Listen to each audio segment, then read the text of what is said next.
Hello everyone, my name is Aditi and I welcome you all to my channel Aditi's Teaching where you learn English easily with me.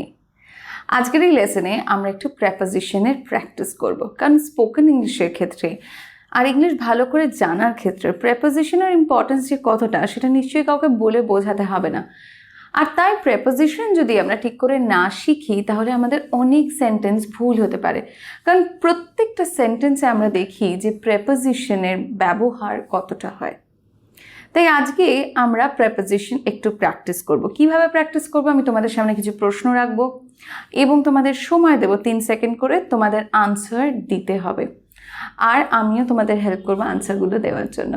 আরও একটা কথা, এর আগেও আমি প্রেপোজিশনের উপর প্রচুর ভিডিও বানিয়েছিলাম। যাদের বেসিক প্রেপোজিশনসগুলো নিয়ে অসুবিধা রয়েছে তাদেরকে আমি বলবো ডেসক্রিপশনে লিঙ্ক দেওয়া রইল প্রেপোজিশনের ভিডিওগুলো, সেগুলোকে চেক করো এবং কমপ্লিট করে খাতায় লিখে সেগুলোকে প্র্যাকটিস করো। চলো স্টার্ট করা যাক প্রথম কোয়েশ্চেনটা দিয়ে। And your question is here, can you go blank me? Options are of, in, with, by. Okay, so এখানে আনসারটা হবে can you go with me, can you go with me. So এখানে সেন্টেন্সটা দেখে যতদূর বোঝা যাচ্ছে যে এখানে বলা হচ্ছে তুমি কি আমার সাথে যাবে, যেতে পারবে। সো তুমি কি আমার সাথে যেতে পারবে ইংলিশ হবে can you go with me. পরের সেন্টেন্সটা দেখি, I left my luggage blank the floor. Options are in, on. Your time starts now. এর মানে হচ্ছে যে আমি আমার লাগেজটা মেঝেতে ফেলে এসেছিলাম। তো এই ক্ষেত্রে আমরা যদি মেঝেতে কোনো কিছু রাখার কথা বলি তাহলে আমরা বলবো না I left my luggage in the floor, মানে ইন দ্য ফ্লোরের ব্যবহার সেই ক্ষেত্রে হবে না, এটা হবে অন দ্য ফ্লোর। তার কারণ হচ্ছে মেঝে একটা সারফেস, তার উপরে যদি আমরা কিছু রাখি তাহলে সেটা সবসময় অন হবে। মেঝে ফাটিয়ে ভেতরে নিশ্চয়ই আমরা কিছু খুঁড়ে রাখছি না, সো সেই ক্ষেত্রে ইন হবে না, it will be always on. So I left my luggage on the floor. যদি আমি বলি সে মেঝের ওপর বসে আছে বা মেঝেতে বসে আছে, ইংলিশ হবে he is sitting on the floor, not in the floor. Okay, on the floor, কারণ মেঝে একটা সারফেস, তার ওপরে টাচ করে বসা অর্থে আমরা অনের ব্যবহার করব। পরেরটা দেখো, the gift was blank my mom from, for, to. Choose the correct option. So the correct answer will be the gift was from my mom. মানে গিফটটা আমার মায়ের তরফ থেকে ছিল, আমার মা আমাকে গিফটটা দিয়েছিল। বা আমি যদি বলতে চাই যে আমার মায়ের জন্য গিফটটা ছিল তাহলে সেক্ষেত্রে ফরও হতে পারে, the gift was for my mom, গিফটটা আমার মায়ের জন্য ছিল। বাট যদি বলি আমার মায়ের তরফ থেকে গিফটটা ছিল তাহলে হবে the gift was from my mom. তাহলে এই ক্ষেত্রে আমরা দেখছি যে দুটো অপশনের মধ্যে যে কোনো একটা আমরা ব্যবহার করতে পারি। পরের কোয়েশ্চেনটা দেখি, the dog dove blank the pool. Options are onto, in, inside. Choose the correct option. Your time starts now. Well, এখানে বলা হচ্ছে যে কুকুরটা পুকুরে ঝাঁপ দিল। ডোভ মানে হচ্ছে এরকম করে জলে ঝাঁপ দেওয়া। তো যখন কেউ জলে ঝাঁপ দিল তখন আমরা ডোভ ওয়ার্ডটা ব্যবহার করছি, এটা পাস্টে রয়েছে। ওকে, অ্যাকচুয়াল ভার্ব হচ্ছে ডাইভ। বাট এইখানে প্রেপোজিশনটা কি হবে? যদি আমরা বলি পুকুরে ঝাঁপ দিল তাহলে হবে in the pool. So the correct option is going to be the dog dove in the pool. Next, the fish swarm blank the pond. Options are of, along, across. So the correct answer is going to be the fish swam across the pond. Across এর ব্যবহার কেন হয়েছে আমি already তোমাদের across এর ওপর ব্যবহার শিখিয়ে দিয়েছি একটা ভিডিওতে। across মানে হচ্ছে যদি কোনো জিনিসকে আমরা পার করি বা হয়তো কোনো জিনিসকে চারিধার দিয়ে আমরা ঘুরি। সো এখানে যদি আমি বলি যে মাছটা পুকুরটা জুড়ে ঘুরছিল তাহলে সেক্ষেত্রে হবে the fish swamp across the pond. So এখানে কারেক্ট অপশনটা হবে অক্রস। কেন অক্রস হলো সেটা আমি এখানে বলবো না, তার কারণ অলরেডি আমি অক্রসের উপর ভিডিও করেছি। আমি চাই যাতে তোমরা সেই ভিডিওটা চেক করো আর আমাকে কমেন্ট সেকশনে লিখে জানাও যে এখানে অক্রসটা আমি কোন অর্থে ব্যবহার করছি, এটা তোমাদের হোমওয়ার্ক থাকলো। পরের সেন্টেন্সটা দেখি, the bees buzzed blank the hive. Options are around, on, beside. Well, এখানে correct answerটা হবে the bees buzzed around the hive. তার মানে হচ্ছে মৌচাকের চারিদিকে তারা ভনভন করছিল। তো আমরা জেনারেলি যেটা দেখি যে মৌমাছিরা মৌচাকের চারিদিকে ভনভন করে, একটা সাইডে পার্টিকুলারলি থাকে না, মৌচাকটাকে ঘিরে থাকে, চারিদিকে থাকে। তো সেই ক্ষেত্রে এখানে around এর ব্যবহার হয়েছে। পরের কোয়েশ্চেনটা, she is chopping the vegetables blank a knife with in two. Well, এখানে কারেক্ট আনসার নিশ্চয়ই এতক্ষণে তোমরা দিয়ে নিয়েছো এবং আমি জানি যে বেশিরভাগ নিশ্চয়ই তোমরা সঠিক আনসারই দিয়েছো। Exactly, with is going to be the right answer. এর মানে হচ্ছে সে একটা ছুরি দিয়ে ভেজিটেবলস অর্থাৎ সবজিগুলো কাটছে। পরেরটা দেখো, we visit our grandparents blank weekends. এখানে আমি তোমাদের কোনো অপশন দেবো না, you have to write the appropriate preposition over here. Your time starts. And what do you think? কোনটা রাইট আনসার হবে? ওয়েল, এখানে কারেক্ট আনসার হবে during. We visit our grandparents during weekends. কেন এখানে ডিউরিং এর ব্যবহার হলো? এখানে ডিউরিং এর ব্যবহার আমি সময় অর্থে বোঝানোর চেষ্টা করেছি। অর্থাৎ আমি যদি বলি যে আমরা স্যাটারডে সানডেতেই আমাদের গ্র্যান্ডপেরেন্টসদের সাথে দেখা করতে যাই, ওই সময় আমরা দেখা করতে যাই, অর্থাৎ কখন দেখা করতে যাই? স্যাটারডে সানডেতে, উইকেন্ডস যখন হয় তখন।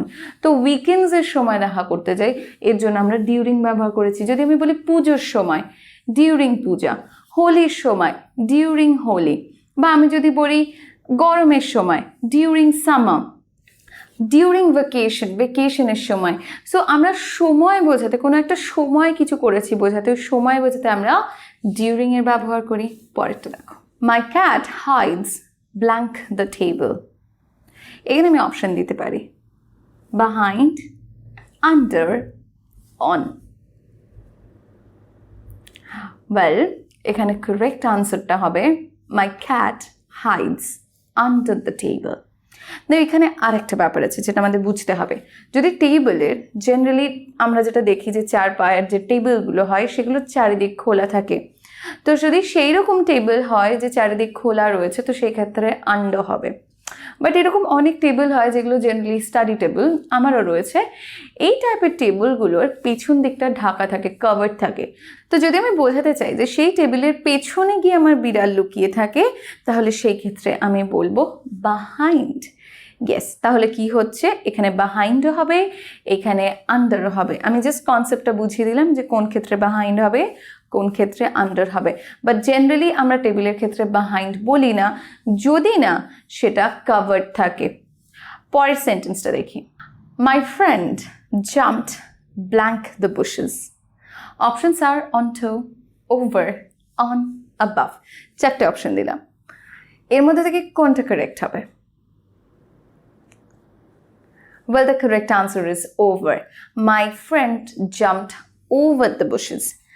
বুশের উপর দিয়ে ঝাঁপ দিয়ে গেছিল, খুব বেশি উপর দিয়ে না, আবার বুশকে টাচ করেও না, জাস্ট নর্মাল ঝাঁপ দিয়েছিল ঝোপের উপর দিয়ে। আমরা ওভারের ব্যবহার করব। পরেরটা দেখি, don't lean blank the wall.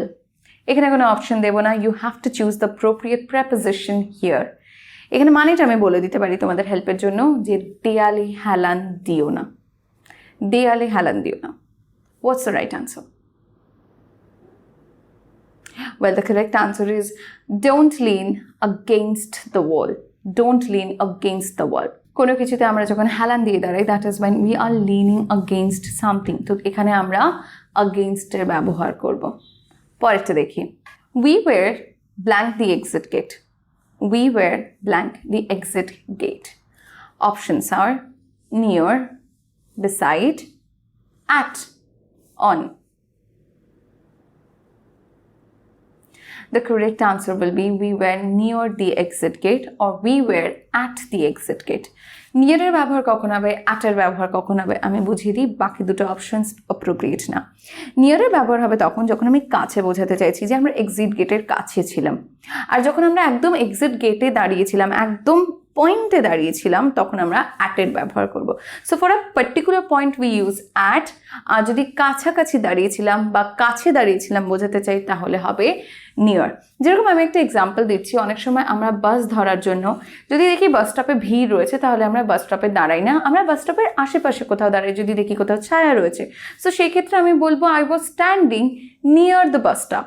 But যদি আমি এখন বাস স্টপেই দাঁড়িয়ে থাকি তাহলে আমি বলবো at the bus stop. Clear হয়েছে? পরেরটা দেখি। At evening, we all went blank dinner. Options are to, by, of. So এখানে correct অপশনটা তোমাদের চুজ করতে হবে। And what's the correct one? আমরা ডিনারে গিয়েছিলাম, বিকেলে আমরা ডিনারে গিয়েছিলাম সবাই। কি হবে? We all went to dinner. to এর ব্যবহার হবে, তার কারণ হচ্ছে আমরা ডিনার করতে গিয়েছিলাম, কোনো একটা জায়গায় উদ্দেশ্যের জন্য গিয়েছিলাম, to এর ব্যবহার হচ্ছে। পরেরটা দেখো, take a look blank the documents. Option দেবো না, কারেক্ট প্রেপোজিশন ইউজ করতে হবে। Take a look blank the documents. Well, the correct answer is going to be at. তার কারণ হচ্ছে আমি কাউকে বলছি ডকুমেন্টসগুলো একটু দেখো, ডকুমেন্টসগুলো একটু দেখো। যখন আমি কাউকে কোনো জিনিস দেখতে বলছি তখন আমি বলবো take a look at this, take a look at the questions. একবার কোয়েশ্চেনগুলো দেখে নাও, take a look at the questions. একবার আনসারগুলো পড়ে নাও, take a look at the answers. So take a লুকের পরে আমরা অ্যাটের ব্যবহার করবো। লুক অ্যাট মানে হচ্ছে কোনো কিছু দেখা। পরেরটা দেখো, I tripped blank a mop. I tripped blank a mop. এখানেও আমি অপশন দেবো না, বাট হ্যাঁ আমি এখানে তোমাদের হেল্প করতে পারি মানেটা বলে। এর মানে হচ্ছে যে আমি মপটায় হোঁচট খেয়েছিলাম, মপটায় হোঁচট খেয়েছিলাম। অনেক সময় আমরা পা আটকে উল্টে যাই, হোঁচট খেয়ে যাই। দ্যাট ইজ ওয়েন আমরা ট্রিপটের পরে কোনো একটা প্রেপোজিশনের ব্যবহার করি। What is that preposition? I tripped over a mop. So trip over মানে হচ্ছে, trip over is a phrasal verb. এর মানে হচ্ছে কোনো কিছুতে হোঁচট খাওয়া বা উল্টে যাওয়া। And guys, this brings me to the end of today's lesson. I hope that this lesson was helpful for you. কিছু যদি শিখতে পারো মনে হয় ভিডিওটা শেয়ার করো, কমেন্ট সেকশনে লিখে জানাও। আর যদি মনে হয় যে ম্যাম আরও এরকম ভিডিও করলে আমাদের অনেক হেল্প হয়, সেটাও আমাকে লিখে জানাও। আমি এরকম অনেক প্র্যাকটিস সেশন তাহলে তোমাদের জন্য অ্যারেঞ্জ করবো, আই প্রমিস। দেখা হচ্ছে তোমাদের সাথে আবার পরের ভিডিওতে নতুন কোনো continue. Until next time, stay connected. Thank you.